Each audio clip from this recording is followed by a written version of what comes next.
you. I remember being in a room, and when I did Stress Factory, he showed up and he sat in the front row, and I go, ladies and gentlemen, if you've got a question about any of my stories, now is the time to ask them. Yeah. And I just started unloading on what him and I saw as a child. Jesus. And I even did it in Miami this week because there was a kid who lived across the street from me. Really? He wasn't there with us that day.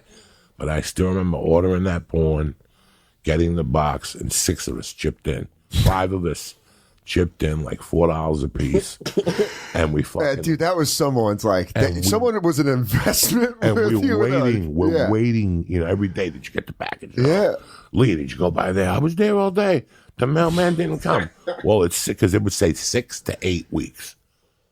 So would someone mark it in a calendar? You had to like put it in. Yeah, we mailed it on the 13th of There's March. like a countdown. So we had a countdown going. So once the 6 weeks came, we were ready to blow. Did you get the porn yet? No. Did you just eventually start jerking off to the idea of the package getting there? Just getting there. You're like, I'm gonna jerk off to the thought. The party was in my attic. We put fucking a sheet up on the wall. We made sandwiches. We fucking covered the window with aluminum foil like a crack addict. Yeah. We put that porn on, and we were traumatized.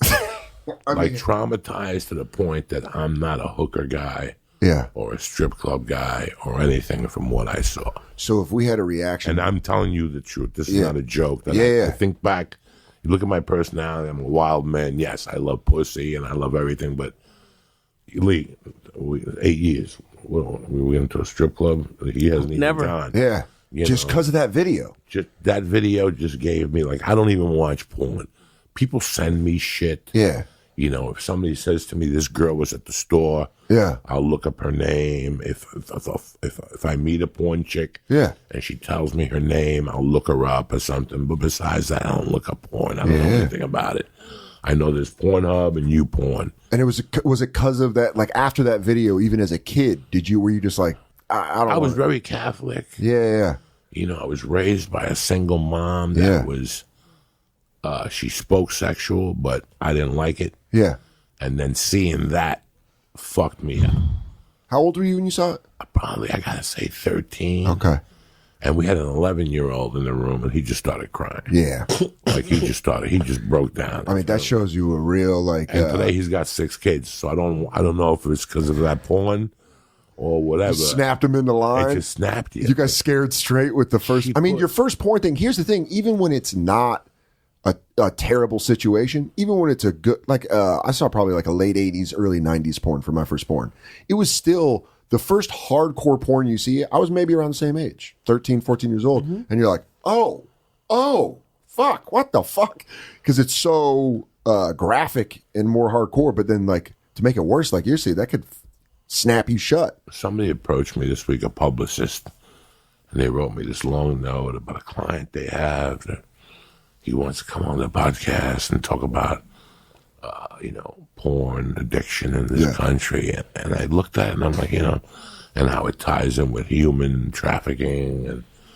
And, I would have had him if he would have cut it short at the porn addiction. Yeah. Because I love to learn about that stuff.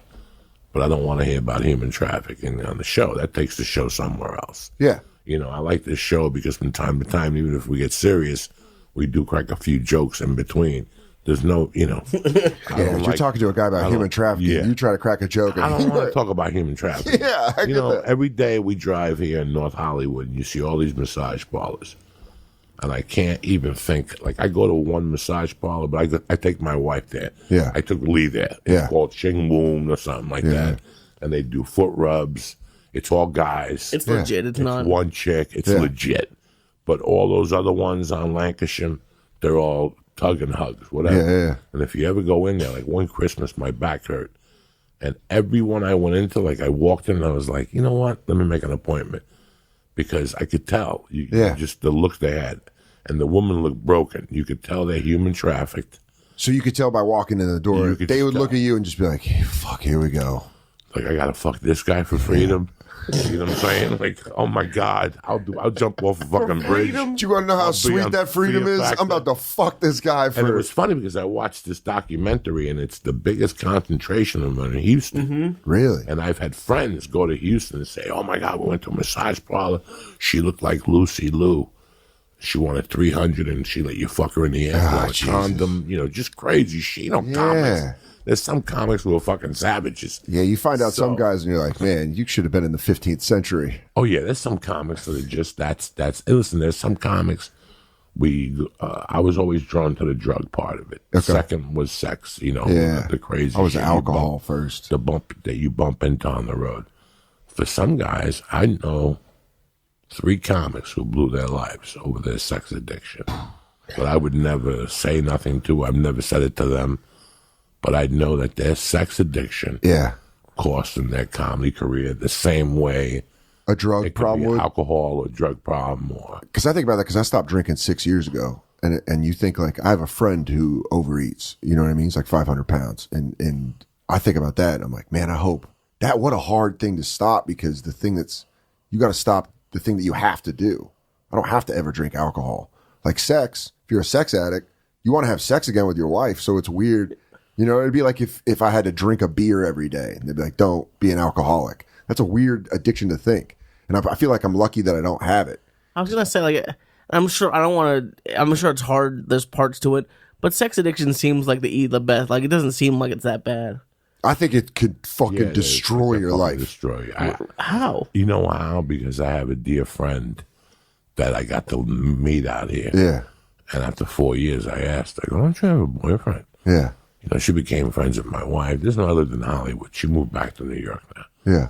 And she just told me this sex addict thing, and we'd smoke joints. And one day I just said, break it down for me, and it was just horrific. Yeah. And it was something with her father, the uncle. Oh, okay. You know, but I don't think anyone's born a sex addict. I don't think anyone just comes out like, you know what I mean? Like an unscathed childhood, and there's like, I feel like it always is, addictions always come from like a fucking rough landing as a child. Absolutely. I think as a kid, it's like a response to a fucking fall. And I think it runs in something, like for me, listen, I've been addicted to something since I could remember. Yeah. You know, let's start with my pacifier addiction. Yeah, sucking your thumb. I gave up pacifiers when I was 6.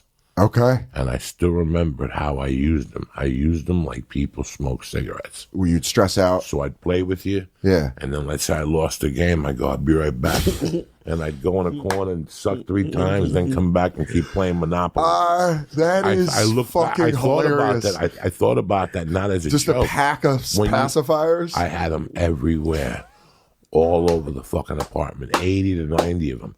And my mother had these Japanese dolls, and I used to play ball in the house. And she goes, listen, one day you're going to break one of those dolls. First, I'm going to break your head. And 2, you're going to pay me the $300 for those dolls. I kept playing with the Spalding number 2. Yeah. You know, they're a little harder for stickball.